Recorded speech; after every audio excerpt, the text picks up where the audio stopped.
the time's going to go by regardless, Either right? way. So Yeah. if I'm doing things that are going to improve my life, if I'm spending more time, meditating, doing heart focused breathing, exercising, doing all these things, it's all going to pay off in the end, and it's all worth it because the time's going to go by anyway. So I might as well make it the best that it can be.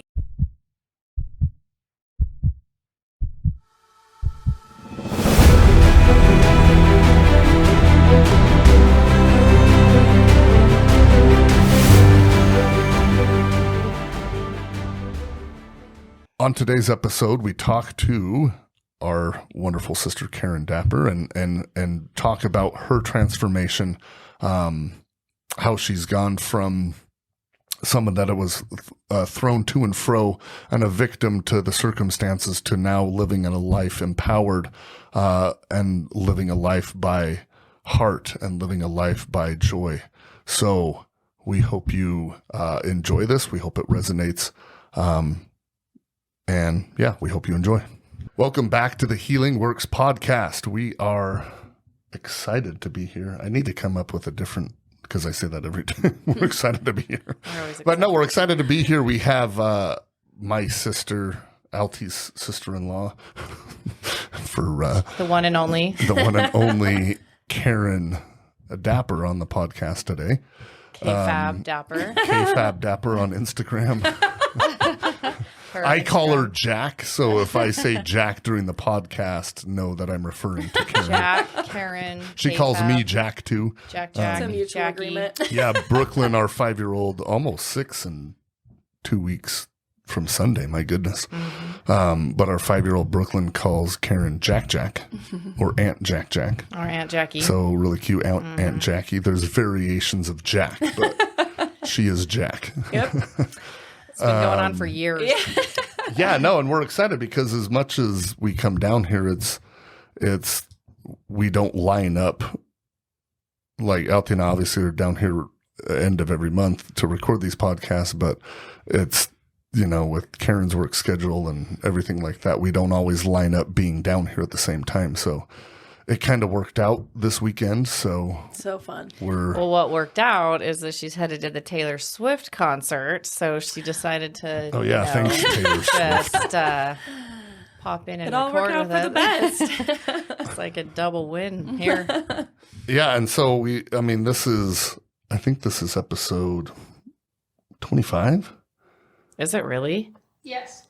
Yes, it is. We got confirmation on that. So episode 25. So we wanted to have her on earlier than this, but it just kind of worked out and now we're here, but it'll be better this way because we're better on these podcasts now than we were on the first couple anyway. And she's at a real good place to report some stuff. So yeah, it and really lined up. we didn't just want to have you on just because you're our sister, but because we haven't had other family members on here. Well, we had my sister. Oh, I'm just saying, of just my other. family. I'm Yeah. sorry, I looked away from the I'm mic. the first one. So, but Karen or Jack has gone through our program. I went through one of our 8-week programs. Was that 21? 2 years ago. Yep. Was that the started in January or February? Yep. Okay. Yep. Okay. Was that with Lizard too? Yep. Okay. Mm-hmm. Oh yeah, Lizzie that was on our podcast. Lizzie Lizard. That's not really her name, but we call her Lizard. She's Lizard. She is Lizard. She'll always be If Lizard I'm to Jack, me. she is Lizard. Jack and Lizard. But no, so Karen went through our 8-week program and then has stayed with all of the tools and tactics, and then is on our weekly Raise Your Vibration call too, not just because she's our sister, but because she finds the value in it, right? Right? You do, right? Listen. Yeah, you Absolutely. do, right? I'm like, nah. If not, Moment of we'll truth. push you back into that 40-degree pool we were swimming in this morning. Oh yeah, polar plunge. Today. But no, thanks for coming down, Jack. Thanks for being here. Happy to be here. This is awesome. It's fun to see what you guys do and to be a part of it. To see the studio Absolutely. and the setup. This is and cool. How we interact before, get prepped for recording. It's all Doing good. some Yeah, and we had a great conversation every time we come down. We love talking to Mallory and Blake, Blue 4 Media. Another plug for them because they're just wonderful human beings, but that produce the podcast. But it's just fun to, we look forward to these, not just to put out information and put out content, but because we enjoy doing it, but we enjoy the people we associate with and partner with as well. So, absolutely. But, a couple talking points though, like you also did 75 hard this year, or just barely, not this year, but just barely finished it like last week, right? Yep.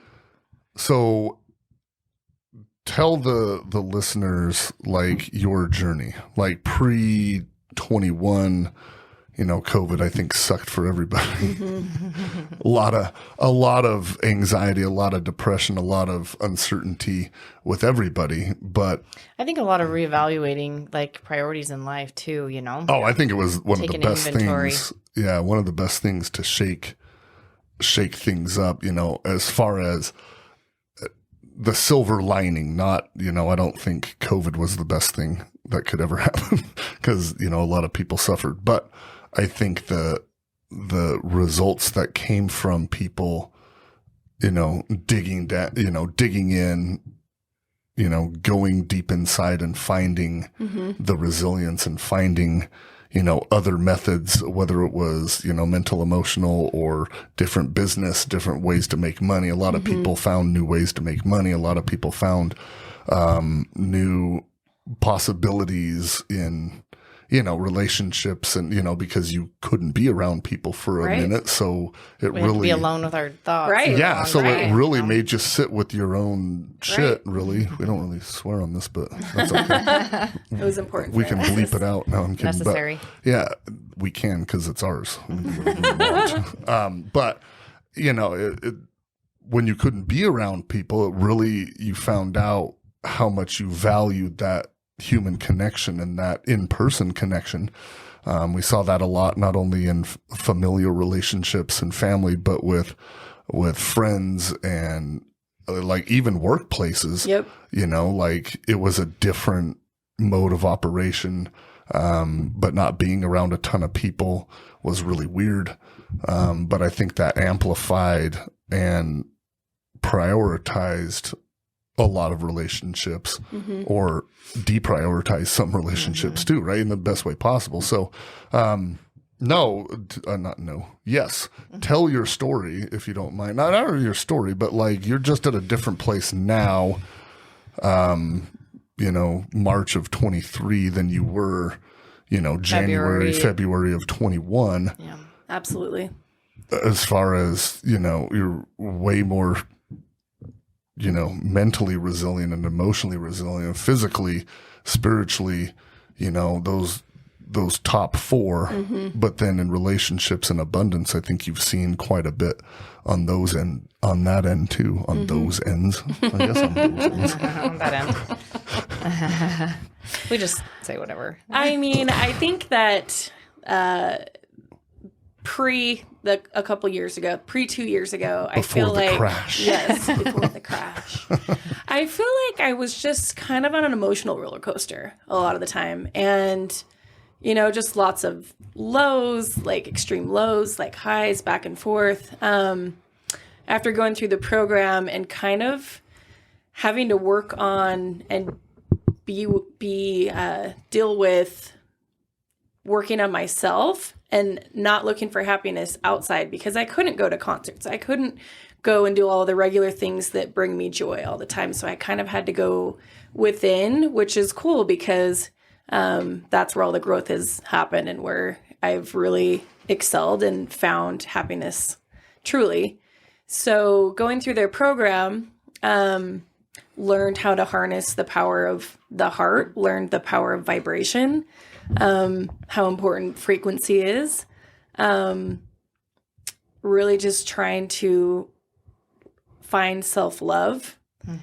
And I did my first version of 75 Hard last year, and I feel like it was a little bit of a shift. It was a good mental shift, but this time around, now that I've been doing the work consistently for 2 years, this time was insanely different.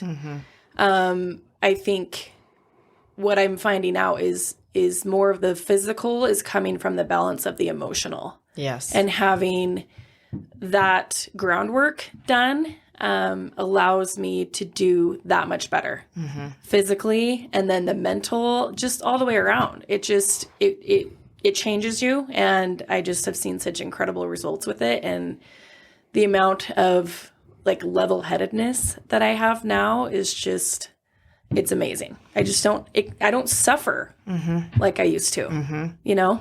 So you're saying that, and I'm just thinking of over the last couple of years and all the work that we've put in, and the sessions we've done, and the phone calls we've had, and the calls that you've attended, and it's just accumulated a lot of time over the last couple of years. And you say over 2 years, and some people might hear that and go, you're telling me it's going to take me 2 years to feel better. But can you speak to, like, I mean, would you do it again? You know what I mean? If it's like, okay, it would take you 2 years to go from where you were to where you are now, was it worth it? Absolutely. Or like, how did you feel after that 8 weeks? And I was going to say, even after the 8 weeks, I feel like that was the biggest shift. I mean, being in a group of people where our main goal is to really kind of find happiness, be happy with ourselves, around, like-minded people, to have a support system, that we're all kind of have the same goal in mind.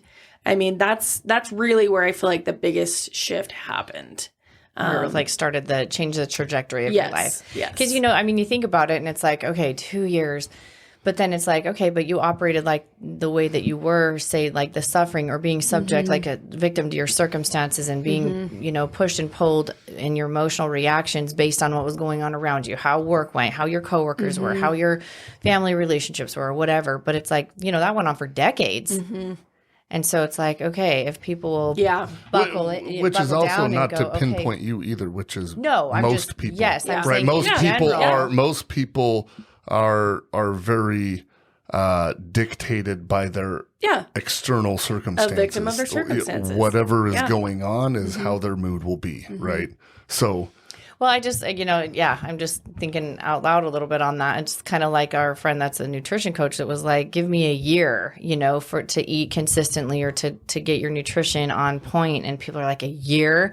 But it's like, okay, well, you've been eating crappy or treating your body really poorly for decades, So for you, it's like, okay, for 2 years, we're going to do this work consistently, a little bit at a time. And you're going to, to do 75 hard, you're going to, whatever, you've done different things within those 2 years of implementing the work and trying different ways. But it's like over the last 2 years, you look back and go, where I am now compared to where I was then, it's just it's all been worth it. And it's really motivating to want to stick with it, I think, and go, if I could do that in 2 years, like where will I be, And I mean, I think one of the things that I've thought of many times is the time's going to go by regardless, Either right? way. So if I'm doing things that are going to improve my life, if I'm spending more time, meditating, doing heart focused breathing, exercising, doing all these things, it's all going to pay off in the end, and it's all worth it because the time's going to go by anyway. So I might as well make it the best that it can be, really. Well, and it's not like it's, give us 2 years because you're going to feel nothing. And all of a sudden after 2 years, bam, you just jump up to this high level. Right. No, it's incremental, we can say incremental gains or incremental progress, right? It's like if you haven't been to the gym ever in your life and you start going to the gym, we call them newbie gains, right? If you haven't broke down your muscle and rebuilt it, then your body's learning new things. You're going to build some muscle to begin with, or you're going to, increase your endurance or increase, stamina. Sorry, I was looking for that one. I'm hungry, man. Struggling on that. No, but even with eating food, right? You don't just all of a sudden go from eating crappy food that's not good for you to all of a sudden, stop on a dime cold turkey and you all of a sudden you just eat, crazy healthy things. Yeah. Zero sugar, zero fat. You know what I mean? Like that's not how it happens. So for the audience, it's like the gym, or it's like any other new skill. You start doing it, you feel better.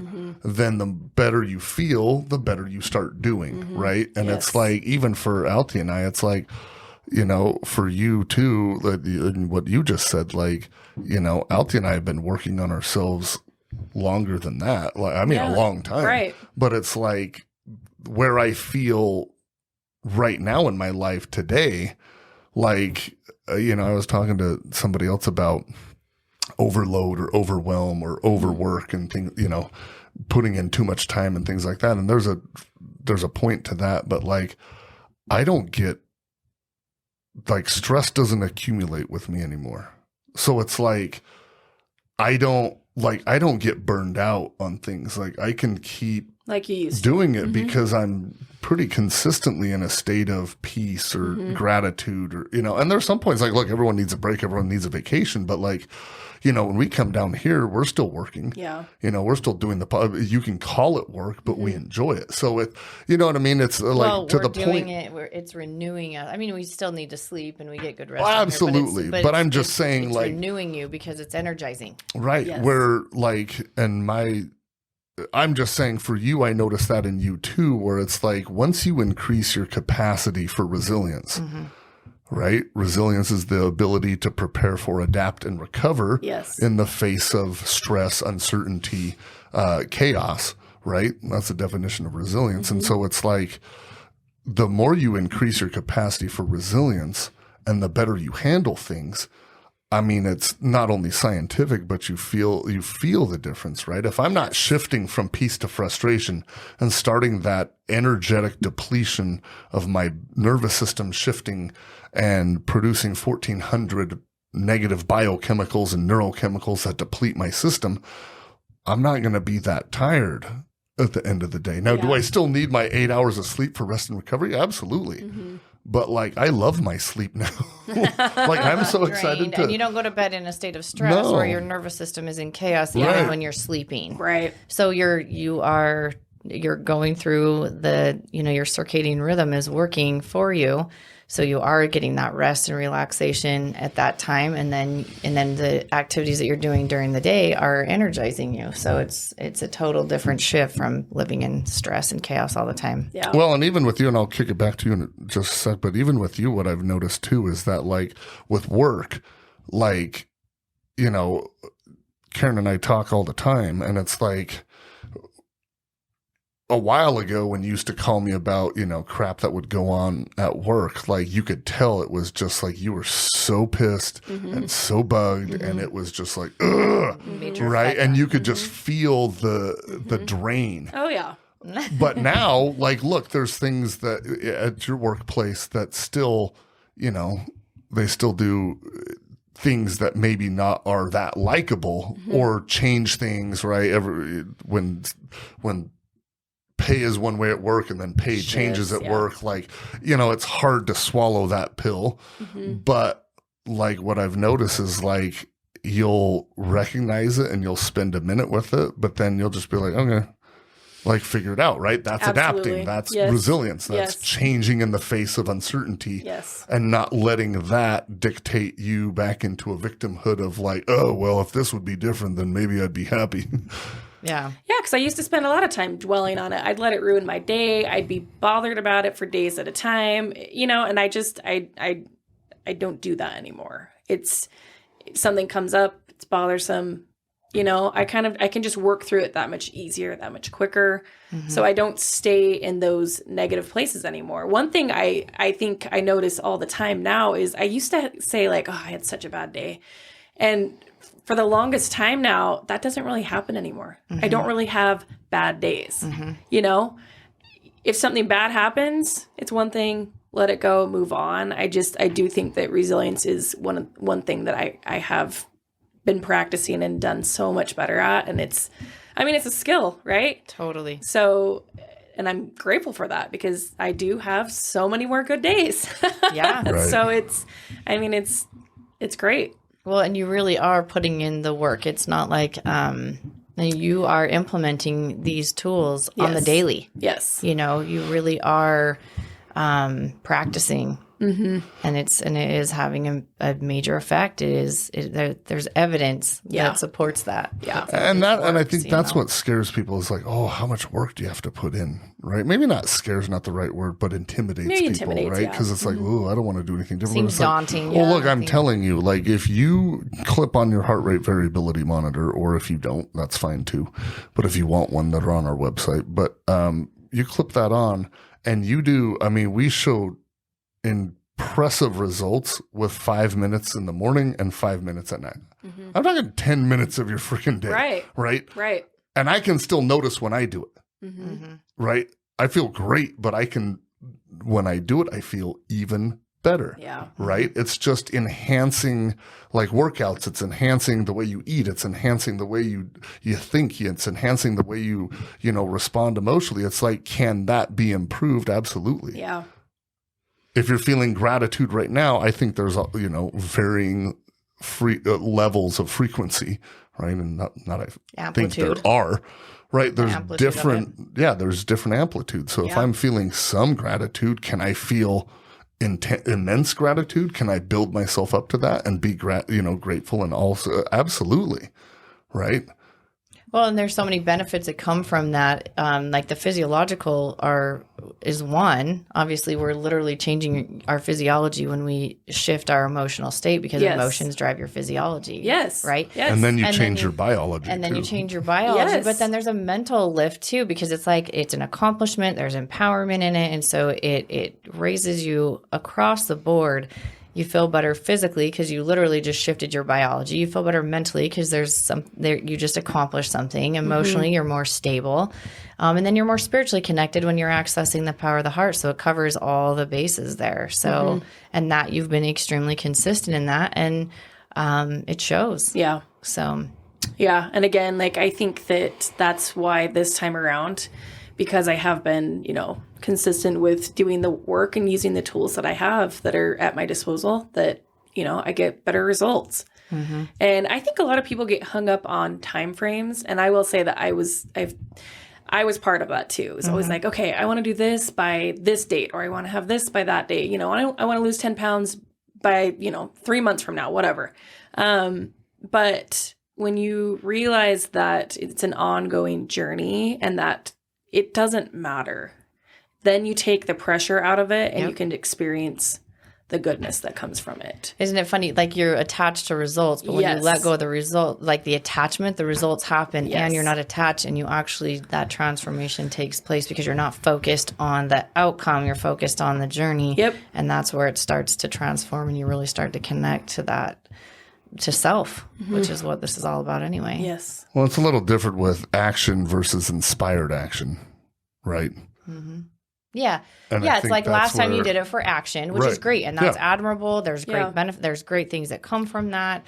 A lot of things that you learned. But inspired action is, and we've talked about this before, I know, is it's almost like you didn't have to put in so much effort, because it was almost like that next step was like offered up to you, and you just were able to take it because you got in alignment. And then that's when that inspired action takes place. And it's like you're moving through almost effortlessly. So it takes action. You have to do it, but it's not against so much resistance. You're just more in a state of flow, and it's so enjoyable. Absolutely. The process is so enjoyable. Well, and that's what's funny is because if you had said to me after this round of 75 hard that I would continue doing those same exercises, following the same plan that I've been following after, I would have told you no way. But this time around, because I'm experiencing so much good from that, and it's shifting so many things emotionally, mentally, and now physically, especially, that I'm doing it because I feel good and because I'm happy and I'm seeing those results. And I know that putting this effort into myself and growing and changing and challenging myself, that it's paying off. And like, that's what this is about, like growing and being better. So, and inspiring others. I mean, we're talking about this on the car ride over here. Speaking of Lizzie Lizard. Hey, Lizzie. Hi, at Lizard. I mean, she's highly motivated, and when she was on the podcast talking about all the the races she's done, and right now she's getting ready to do a half Ironman in Oceanside, California, the 1st of April. And so she's working her butt off with that in training. But, you know, you completing it inspired her and she got back into it. And you're like, but you were my inspiration. But no, you're mine. And it's just fun to be an inspiration to each other and a support in that. So I just explained the whole thing that I was going to have you explain. Yeah. So I mean, you know, she and I will text from time to time, and she reached out to me, and she's just, you know, I met her through your program, and we just kind of had an instant connection. And, you know, she's from Chicago, and then she decided to move out to Utah. And it's just been really cool to watch this all unfold and how a friendship was born through this program of, again, like-minded people. Mm-hmm. And I've always been inspired by her because she is always doing something to better herself, whether it's physically or mentally. Like, she's always challenging herself. I just think that's really cool. And so she's been, you know, inspirational for me. And when I finished this round, you know, she's texting me and, you know, sending me all these sweet messages saying how proud she is. And she's like, you inspired me, and now I'm going to do 75 hard. And I'm like, what? No, you inspired me. And just how important it is and how awesome it is to have friends and a group of people that want you to be the best version of yourself. And we have friends of all different kinds, but to have that kind of friend is just super cool. That it was just born from, you know, she lived across the country, and it's just so cool how that came together. And, you know. It's not you, it's me. You were just watching Seinfeld this morning. If it's anything that's not, how does George say that? It's anybody, it's if me. It's anybody that's not you, it's me. Oh,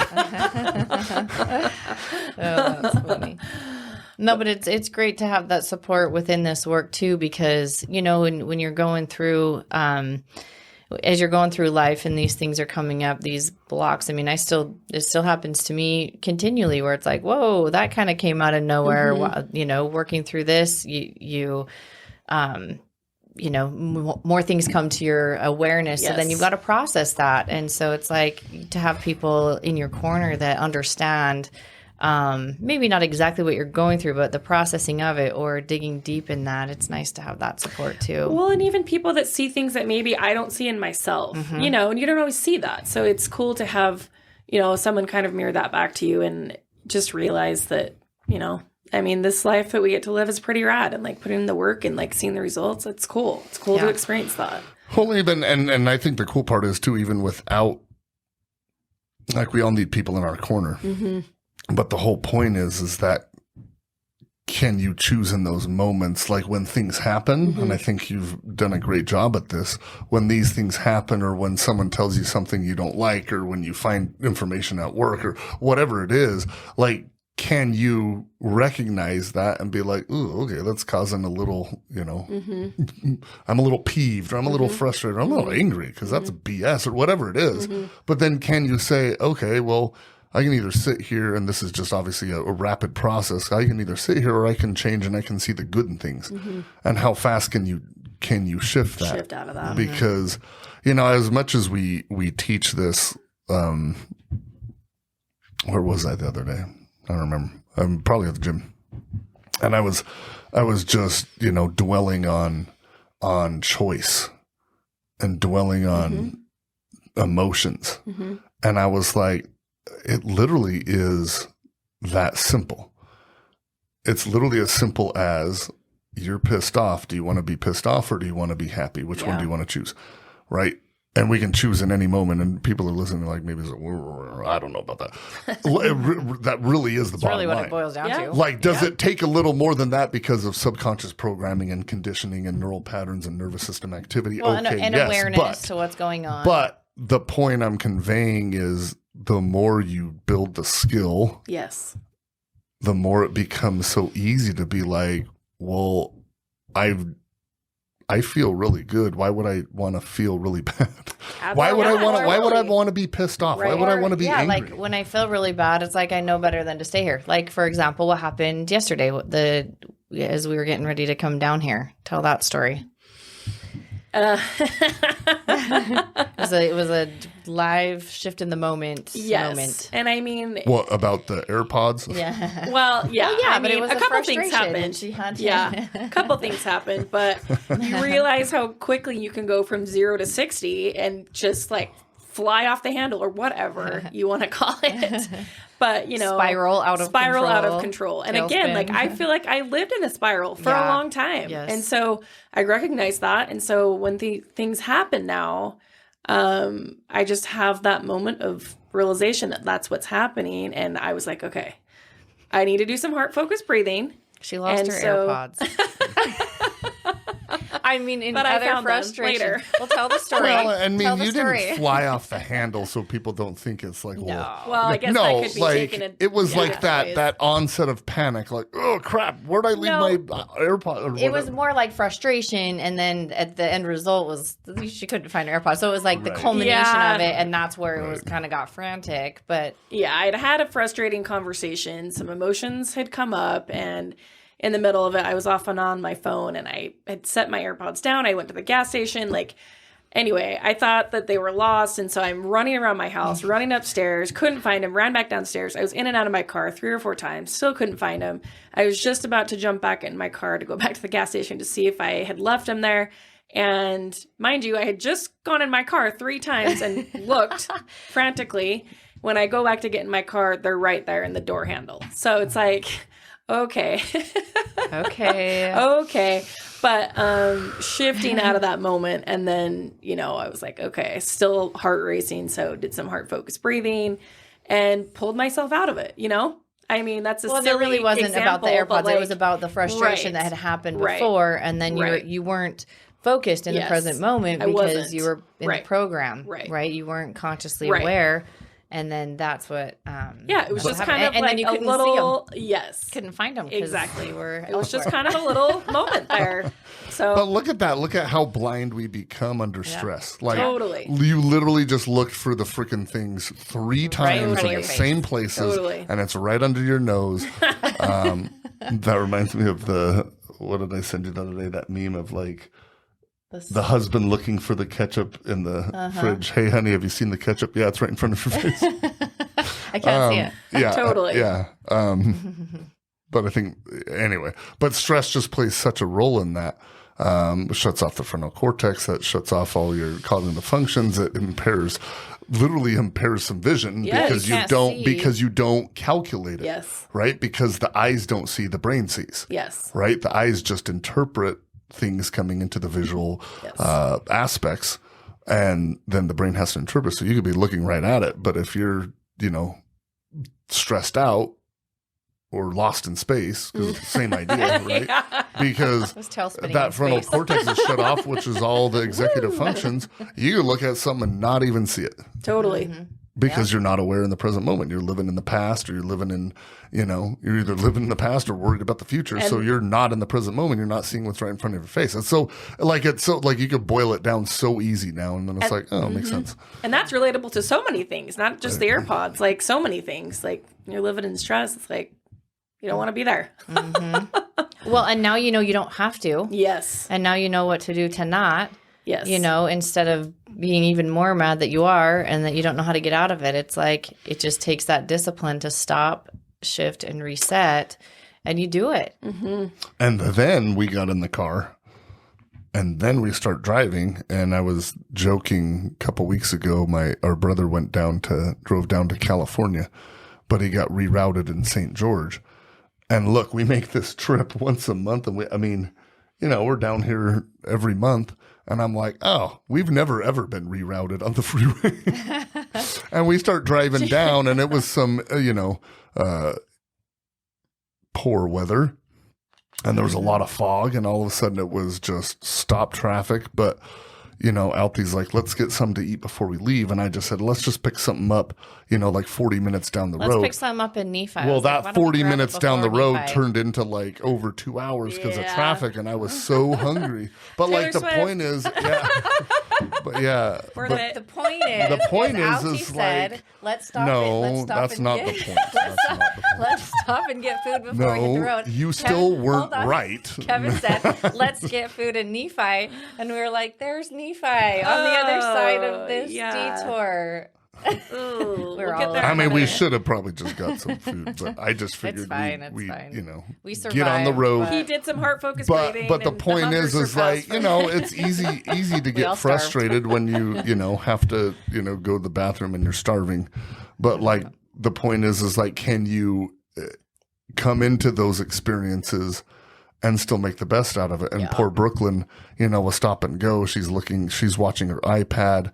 She got really car sick and she's like, Dad, we need to stop at a gas station so I can walk around because my legs are vibrating. No, my They're legs are shaky. shaking. My legs are shaky. I think your knees went weak. And so then we stopped at the gas station and walked around. And I mean, anyway, we didn't pull into St. George till 1 a.m. 1 a.m. we made it. I mean, yeah, which is fine. But like, the point is, like, it was a good time. Like, it was fun. making the most of a bad situation. Yeah. So that's the point is like, even though you were a little frazzled, but then shifted out of it, then we incur, you know, sitting in traffic, and then when it's late and you're hungry, and I mean, all the factors, you know, come into it is, can you still rise above that and like be in the present moment and enjoy Yeah. the company in the car? Yeah. Or What you didn't know was that your evening was going to go from bad to worse, but that wasn't your experience because Right. you Nope, were able still to. better. Yep, exactly, and that's the point, Yeah, right? Is like yeah. the circumstances become irrelevant Yeah. because you learn how to manage your state of being in the moment, and you can enjoy whatever's going on, no matter what, Yeah. and what normally would have induced some stress and Yeah. frustration, and is just we're just sitting through it Yeah. and Yeah, because I enjoying don't the want to time. stay in that negativity and that No. stuff anymore. Yep. Like, it's not where I belong. I don't want to be there. I've worked so hard to be in a better place, and I want to stay there. So I want to just continue moving forward and Yes. enjoying life. Yes, exactly. I couldn't agree with you more.